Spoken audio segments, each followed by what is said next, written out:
But as the mist cleared, another sound began to echo, the distant march of boots and the metallic clatter of guns. It was the sound of an empire approaching, one that called itself civilized but carried darkness in its heart. Chief Mkwawa stood at the edge of a ridge overlooking his land. His face was carved with strength and wisdom, his eyes reflecting both love and fury. To his people, he was more than a leader. He was a spirit of the soil itself. He had watched the foreigners come with crosses, papers, and promises, calling their mission civilization, but he knew the truth. They came not to teach, but to take. In the flicker of the council fire that night, the elders spoke of the invaders. One said, "They have thunder in their hands. Chief, their guns can kill from far." Mkwawa looked up, his voice calm but fierce.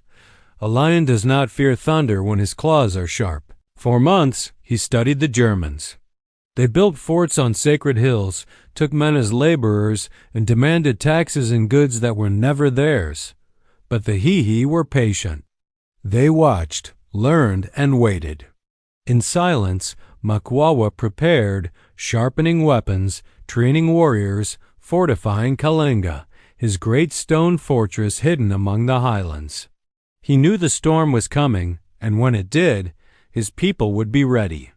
By 1891, German arrogance reached its peak. Colonel Emil von Zalewski, a proud officer with a heart full of contempt, decided to crush the Hehe once and for all.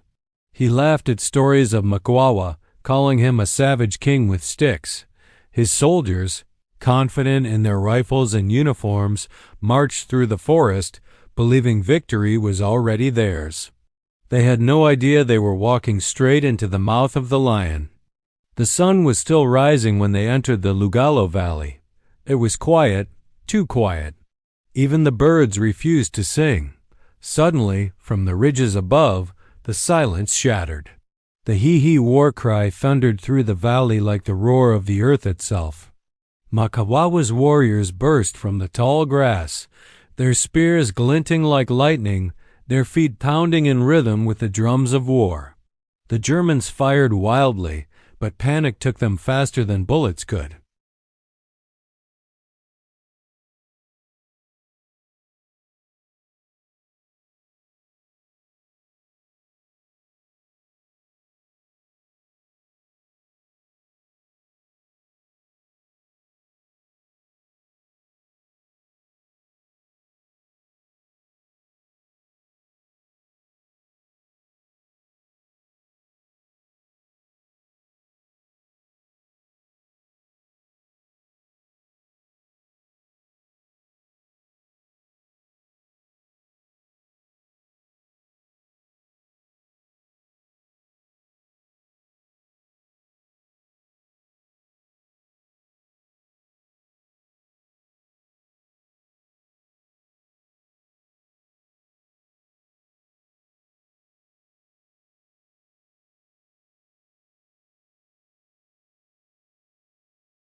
The years that followed were brutal.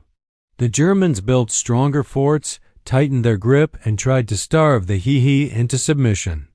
But Mkwawa's will was iron. His warriors learned to strike at night, ambush supply lines, and vanish like smoke. Every man, woman, and child became part of the struggle. A mother once said when asked why she risked everything, "Because my child deserves to grow without chains." It was more than a war now. It was survival, a fight for identity and dignity. By 1894, Mkwawa's people were tired but unbroken. Hunger haunted the villages, yet hope burned in their eyes. The chief would not surrender. His council begged him to flee, to preserve his life for another day. But he simply smiled and said, "If I run, I live as a coward. If I stay, I live as a story." He chose to stay. He chose to become the story that no empire could silence.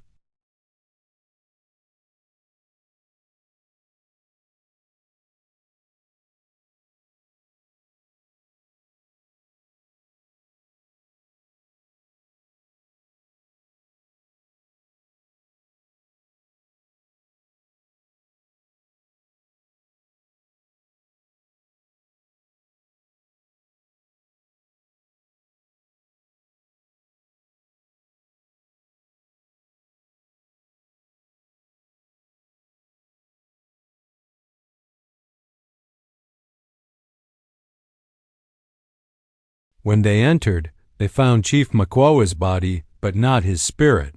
The man they sought to conquer had chosen his own ending. The fortress fell silent, but his legend began to rise. Years later, when his skull was returned to Tanzania in 1954, the people gathered in the highlands again, singing the songs of the Hehe, voices trembling with pride and tears. The air carried his name once more, Mkwawa, the chief who fought until the last breath, the lion who never bowed. And so, the story lives on. The land of Iringa still breathes his memory. Every gust of wind that moves through its valleys carries his spirit, whispering to those who listen, freedom is not given. It is earned and remembered. As dawn broke over the misty hills of Iringa, the sound of war drums echoed once again. The Hehe warriors stood in silence, their spears glinting in the rising sun. Each man knew this day could be his last, but none trembled. Their hearts beat with the same rhythm, freedom or death. Chief Mkwawa, tall and unyielding, stood before his people, his gaze firm as stone. "The Germans think our spirits can be broken," he said softly, "but they forget. We are the children of the mountain. We may fall, but we never bow." His words cut through the morning air like lightning. A new wave of determination rippled across the ranks. The Hehe had lost battles, yes, but their spirit had only grown stronger. By now, German East Africa had poured more soldiers, weapons, and even machine guns into the region. They wanted Mkwawa captured, dead or alive. Reports had spread across Europe that a small African chief had defeated an entire German column at Lugalo years earlier. That humiliation still burned in the hearts of German commanders. They wanted revenge. They wanted control. But what they didn't understand was that Mkwawa's resistance had become more than just a war. It had become a legend. Even neighboring tribes began whispering his name like a sacred chant. Mothers told their children bedtime stories of the Lion of Hehe, the chief who defied the empire with nothing but courage and unity. The Germans started building forts, laying traps, and using scorched earth tactics. They burned crops, destroyed villages, and captured families to force Mkwawa's hand. But the Hehe warriors melted into the forests like shadows. They knew the terrain, the hills, the streams, and the secret caves better than any soldier could. The land itself became their ally.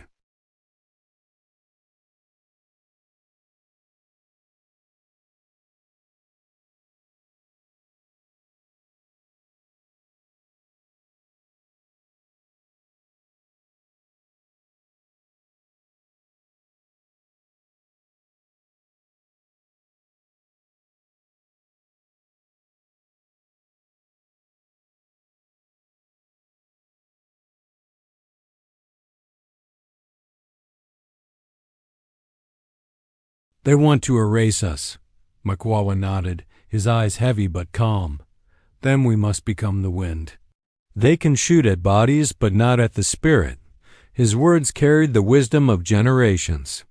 The Hehe resistance wasn't just physical, it was spiritual.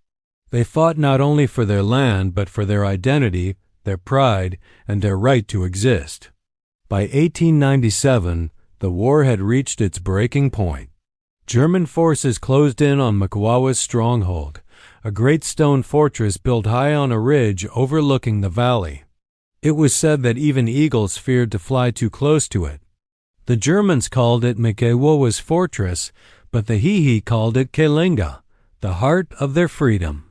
Surrounded and outnumbered, Mkwawa knew the end was near, yet he did not surrender. For months, he and his remaining warriors fought fiercely, refusing to let the German flag rise over their land.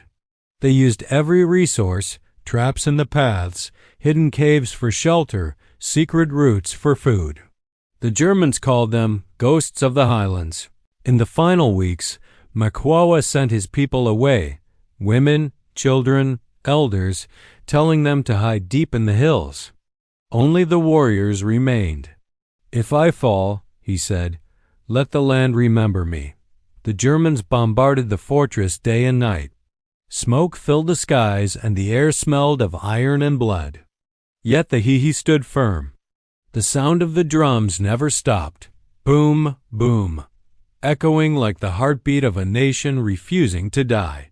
When the fortress finally fell, the Germans found no trace of Mkwawa's body at first.